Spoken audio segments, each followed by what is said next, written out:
Namaste Gurukulians, hope you all are fit, fine, healthy. So beta, in this very lecture what we are going to do? We are going to discuss the microorganism. This is the last part of this very chapter, and in this lecture what we are going to discuss? We are going to discuss firstly the viral diseases, the harmful effect of viruses, okay, this one topic, and then we will discuss our NCERT exercise, okay. So now starting with the very topic, what we are discussing in the last lecture, the harmful effects of microorganisms, okay, microorganisms. And we have already covered the microorganism, that is your bacteria, protozoa and fungi. So now last is your virus. So I draw the table, that means virus causing disease in humans, okay, in plants as well as in your animals.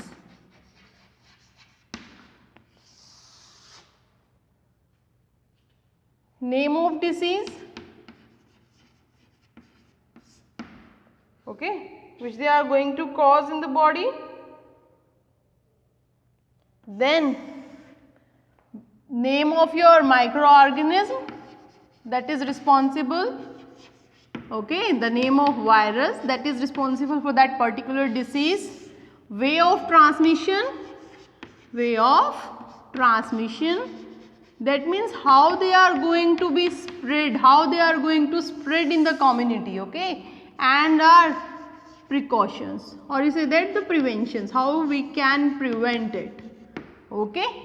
So in the last video we draw the same table regarding your bacteria, protozoas, fungi, okay. So now in human, the effect of virus in human, firstly the virus is different from all the other microorganisms. Why?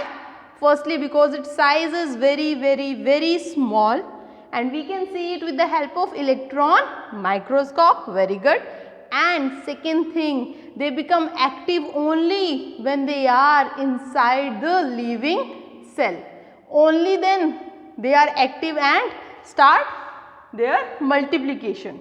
So firstly in humans, the disease name is measles. The disease is measles, and this measles is caused by your virus, that is paramyxovirus. The name of the virus is paramyxovirus. Disease name is measles and it is caused by your paramyxovirus. Very good. And how it is going to be transmitted? It is going to be transmitted through your sneezing and coughing. That means when an infected human being means a person who is suffering from this disease, okay, and you got in contact with that disease. So just by coughing and sneezing, these viruses, they get involved, they get enter in the atmosphere, and just by respiration you are going to inhale all the viruses, okay, and you are going to suffer from the same disease. Our COVID-19 is also spreading in the air, coughing and sneezing, okay. How you can prevent it? We can prevent it just by keeping social distance from infected person. You can say that the social distance, or to prevent being in contact with the person suffering from your measles. Next is poliovirus. Next is the disease is polio, and the name of the virus is poliovirus. The name of the virus is beta poliovirus. How it is going to be transmitted? Okay, if you are going to eat that food which is contaminated with the excreta of this infected person, that means contaminated food. When we are going to eat this contaminated food, which is, that means in that food this virus is present. So we are going to suffer with what? The polio disease. How you can prevent it? Vaccination. 2 drops per year, okay, up to the age of 5, okay. So this is the vaccination process of your polio. Next one is also your chicken pox. It is very common in children, okay, and this chicken pox is caused by the virus that is varicella zoster. Varicella zoster. Varicella zoster virus, okay, is responsible for your chicken pox, and it can also be cured with your vaccination process. And the way of transmission, contact with infected person, okay. So you have seen in your houses that when a person or a child, okay, is suffering from chicken pox, it is advised to keep it away in a separate room so that the virus, this varicella zoster, remain in that particular area and you can prevent yourself or the other ones that is living in the same house from this particular disease, okay. Then in plants, the name of the disease that this virus causes in the plants is your yellow vein mosaic disease. The name of the disease is yellow vein mosaic disease, okay. It is a disease particularly on which plant? Ladyfinger, okay, ladyfinger. So what it will going to do? It will going to decrease the production of vegetables, okay. And how can you prevent it? We can prevent it by using a good quality of seeds, or you can say that by using resistant varieties. Resistance, that means which is, this resistance means, okay, it means that now this virus can't affect that particular plants, okay, as well as removing the infected seeds, as well as removing the infected plants. Way of transmission, as you can see, the plants can't move himself, okay, itself the plant can't move, it is fixed, stationary. So this disease is going to transmit it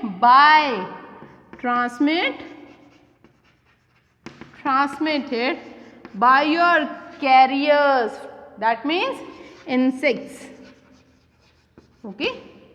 So in plants, the disease name is yellow vein mosaic disease, particularly on the ladyfinger, okay. How it is going to spread? It spread with the help of the carriers, that is your insects, because plants are stationary, they can't move. And what it will going to do? It will decrease the production. And how we can prevent it? We can prevent it by using resistance variety of seeds as well as removing the infected plants, okay. So the last is your in animals. The disease caused in animals is foot and mouth disease. The name is foot and mouth, okay. It is caused by the viruses, okay, and the symptoms of this foot and mouth disease is high fever plus blisters. Blisters means beta chale, okay. So this foot and mouth disease, the symptoms are high fever as well as blisters in the mouth. How it is going to spread? Through air,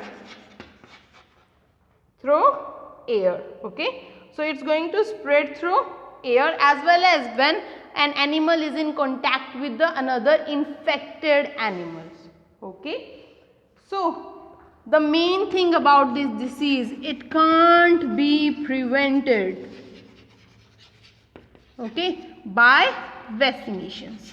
By vaccination you can't prevent this disease, okay. So in today's scenario, okay, coronavirus, we can all see that this COVID-19, okay, what the scientists are going to do? They are searching for what? They are searching for vaccination. They are making the vaccinations, so that when this vaccination enter inside the body, our body is able to produce what? Antibodies, okay, and these antibodies, they are going to fight against this deadly disease. So the person who suffering from COVID-19, he recovered himself. Supposedly he recovered himself. Why he recovered? Because of the antibiotic generated in his body. These antibiotics, once they generated inside the body of a human being, they get stored for the future time, okay. So when the next time the same person is going to affected by this COVID, then nothing is going to happen, because his antibodies are already present inside his body. Here in today's scenario, there is a therapy, that is plasma therapy. That means a person who recovered from COVID-19, that antibodies are present in his or her blood, so they can donate their plasma, okay, and if a person donated his plasma, he can save the life of 2 other person from this deadly disease, okay beta. So this is the current scenario of your COVID-19, which you can relate with the harmful effect of your viruses. So this is this much, and in next part what we are going to discuss, we are going to discuss your NCERT questions, okay. One thing should be clear in your mind, that here I am not going to write or dictate the answers of this question, because at last you will be provided with a PDF in which all the answers of these questions were enlisted. But here I am just going to discuss it in very brief, okay, so that they will not be new to you. So the first is these objective type questions, okay, in the back exercise, okay. This part A, B and C, this is very easy part, and you have to do it yourself, because this is the assignment work, okay. Now starting with the D section, starting with the very short answer question, okay. 2 microbes that help produce antibiotics. Can you name them? Remember in the lecture number 2, streptomycin as well as what? Penicillium. So the answer is streptomycin, streptomyces and your penicillium. These are the 2 microbes that are used for the production of antibiotics. A bacterial disease in animal, a bacterial disease, anthrax, okay, lecture number 4. A viral disease in plants, today we have already discussed, ladyfinger. What is the name of the disease? Yellow vein mosaic disease, okay. 2 chemical preservatives, lecture number 4. What are the 2 chemical preservatives? Salt and sugar. So chemical preservative are salt and your sugar. And the third one is edible oils, we can also use. Next is the B part, that is define the following. The first one is fermentation. First one is fermentation. Fermentation means the conversion of sugar present in food with the help of your microorganism into what? Into alcohol and carbon dioxide. This is known as your fermentation. The wines, beers, okay, they all are made by this process. Next is your pathogens. What are pathogens? Disease causing microorganisms. Pathogens are disease causing microorganisms. Okay, disease causing microorganisms. Very good. Next is your antibodies that are generated inside the body, is known as antibodies. When some foreign virus or microorganism enter inside the body, then our immune system, it produces what? Antibodies, okay, to fight against that particular microorganism. Vaccine, already discussed. The dead and the weak form of that microorganism is known as your vaccine. Pasteurization. The last is pasteurization. So pasteurization means when we heat up the milk and suddenly cool it down is known as pasteurization. It is a physical method for the preservation of milk. Okay. So the next is short answer question. What are the different types of microorganisms? Bacteria, fungi, virus, protozoas. Okay. How do virus different from other microorganisms? The main difference is in virus it become active only when it is inside the body, inside the living cells. Okay. So what are vaccines? Already discussed. Difference between antibodies and antibodies already covered. Okay. Name the few diseases that can be prevented by vaccination. Polio, tuberculosis. Okay. These are the some diseases that can easily be prevented by vaccinations. Okay. Next is how do salt and sugar help in preservation? Because they kill the microorganism. What they will do? Salt and sugar I written here na as preservative because they kill microorganism present in food, okay, and prevent the food from spoilage. Long answer question. How are microbes useful to us in medicinal purposes as well as in food industries? Okay, we have to write some suitable examples like your lactobacillus. Okay. Write a short note on bacteria, protozoa, virus. I think you can easily write it, or in the PDF you can see because we have already covered it in depth. How are microorganisms useful in the field of medicines? The two microorganisms, Streptomyces and Penicillium, they are used in the production of antibiotics and as well as in vaccination. So how do microbes contribute to soil fertility? Soil fertility, that is your nitrogen fixation. Nitrogen fixation is the process, okay, remember? Okay, so the next is explain how food can be preserved. It can be preserved by two methods, physical as well as chemical. Chemical means using sugar, salt as well as oil, and physical is your pasteurization, canning and what you can say, the warm. Okay. So now the heating and the cooling, pasteurization as well as canning is the process. So this is your chapter microorganism. I hope you got each and everything clear to you. So okay beta, all the best and work hard. Thank you.